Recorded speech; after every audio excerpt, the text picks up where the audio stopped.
Haleluya, haleluya, haleluya. Shalom warga kerajaan. Wow, senang sekali kembali berjumpa dengan saudara. Dimanapun saudara berada, doa saya kiranya setiap kita tetap sehat dan tetap dalam pemeliharaan Raja kita yang sempurna. Haleluya. Bapak Ibu terkasih dalam Tuhan, pernahkah Bapak Ibu mendapatkan pertanyaan seperti yang saya dapatkan ya? Saya pernah mendapatkan pertanyaan begini, saya ditanya ya, apa yang menurut Bapak yang paling terpenting dalam hidup Bapak dan itu yang paling penting Bapak harus jaga? Ya, saya mulai berpikir keras Bapak Ibu. Ya tentunya saya percaya sesuatu yang kita anggap penting pasti kita akan jaga baik-baik, ya kan? Dan saya setuju itu. Nah, tapi kalau ditanya apakah yang paling penting? Saudara terkasih dalam Tuhan, saya juga pernah bertanya kepada yang lainnya dan ternyata jawaban setiap pribadi itu berbeda-beda. Ada yang pernah bilang begini, Pak, tentunya yang paling penting itu kesehatan, Pak. Karena buat apa kita punya semuanya kalau kita sakit? Wow, saya setuju Bapak Ibu terkasih dalam Tuhan. Lalu orang yang lainnya lagi saya tanya ya, dan mereka menjawab responnya, dia bilang begini, Pak, tentunya yang paling penting dalam hidup ini adalah keluarga, Pak. Buat apa kita dapatkan semuanya kalau keluarga kita berantakan? Saudara, saya juga sangat menyukai jawaban ini dan saya setuju juga, saudara ya.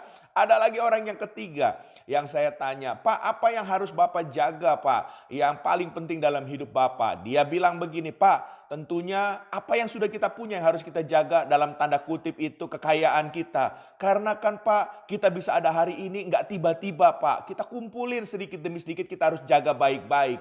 Wow, saudara, ya begitu banyak jawaban-jawaban yang ada saya dengar dalam pendengaran saya. Tapi saya mau katakan bahwa kita harus melihat daripada apa yang firman Tuhan katakan. Sebetulnya apa yang paling penting yang harus kita jaga. Makanya kita melihat sama-sama dalam Amsal pasal yang keempat ayat yang ke-23 dikatakan, jagalah hatimu dengan segala kewaspadaan karena dari situlah terpancar kehidupan. Haleluya, haleluya. Saudara, kalau kita melihat jawaban dari tiga orang tadi, yang paling penting ya ada beberapa hal. Yang paling penting adalah kesehatan, keluarga, bahkan harta mereka. Dan semuanya itu ada di dalam yang namanya sebuah kehidupan. Tapi kehidupan itu yang menggerakkan semuanya itu dikatakan sumbernya Alkitab katakan dimulai dari hati. Haleluya. Ya, nggak mungkin saudara sehat kalau hati saudara nggak beres. Haleluya. Ya, penuh dendam dan lain sebagainya. Nggak mungkin saudara terkasih dalam Tuhan. Ya, saudara bisa keluarganya juga baik kalau hati saudara juga ya nggak beres juga. Begitu juga dalam harta kita. Bagaimana tujuan kita bisa baik kalau hati kita nggak beres? Oleh sebab itu saya setuju dengan Alkitab katakan bahwa memang segala sesuatu berpusat dan dimulai dari hati kita. Kita harus jaga hati kita sebab Alkitab memberikan contoh-contoh betapa banyak orang-orang yang tidak jaga hati. Contoh, saya mau kasih tahu Bapak Ibu. Yang pertama, kalau Bapak Ibu baca di dalam Kejadian 3 ayat yang ke-6, di situ bercerita bagaimana Hawa memakan buah pohon yang telah dilarang Tuhan dan dia makan itu karena hatinya tertarik pada buah pohon itu. Wah, saudara terkasih dalam Tuhan. Dan ini bicara dia nggak jaga hati ya saudara. Makanya jatuh dalam dosa. Lalu contoh yang kedua. Dalam Kejadian 4 ayat yang ke-6 itu bercerita tentang saudara terkasih dalam Tuhan, Kain panas hati sehingga membunuh adiknya Habel.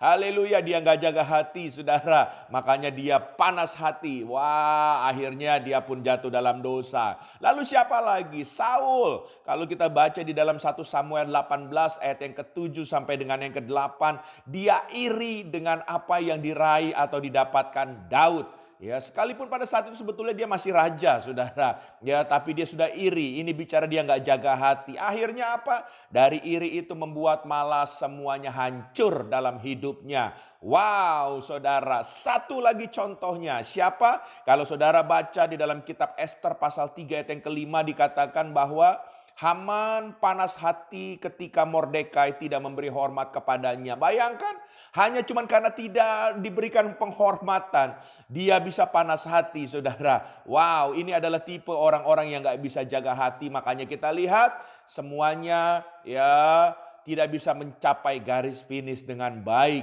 Oleh sebab itu Bapak Ibu terkasih dalam Tuhan, benarlah ya kalau Alkitab mengajarkan kita bahwa hati kita harus benar, hati kita harus lurus. Karena itu dalam Yesaya pasal 26 ayat yang ketujuh dikatakan, jejak orang benar adalah lurus, sebab engkau yang merintis jalan lurus baginya. Itu termasuk bicara hati kita yang harus lurus, halus lempeng dalam mengikut dan mengiring Tuhan. Haleluya. Oleh sebab itu, bagaimana kehidupan kita bisa ya mencapai garis finish dengan baik dengan kita harus menjaga hati. Bagaimana kita harus menjaga hati kita? Yang pertama, saya mau kasih tahu Bapak Ibu terkasih dalam Tuhan, ya, kita harus berani membawa hati kita kepada Tuhan. Ya, membawa hati kita melalui apa? Ya, melalui doa, ya. Karena saya mau katakan dalam Mazmur 17 ayat yang ketiga, Tuhanlah yang sanggup menguji hati saudara dan saya. Bahkan dalam 1 Samuel 16 ayat yang ketujuh, Tuhan juga yang sanggup melihat isi hati kita. Ya, saudara bisa punya orang terdekat sekalipun dalam hidup saudara, mungkin pasangan hidup saudara, tapi dia belum tentu bisa melihat kedalaman hati saudara. Tapi Tuhan bisa, tidak ada yang tersembunyi, dan itu bisa kita ya dapatkan untuk mengintrospeksi kita. Tuhan bisa mengintrospeksi kita kalau kita mau membawa hati kita dan kita terus mau membangun hubungan dengan Dia di dalam doa-doa. Katakan amin.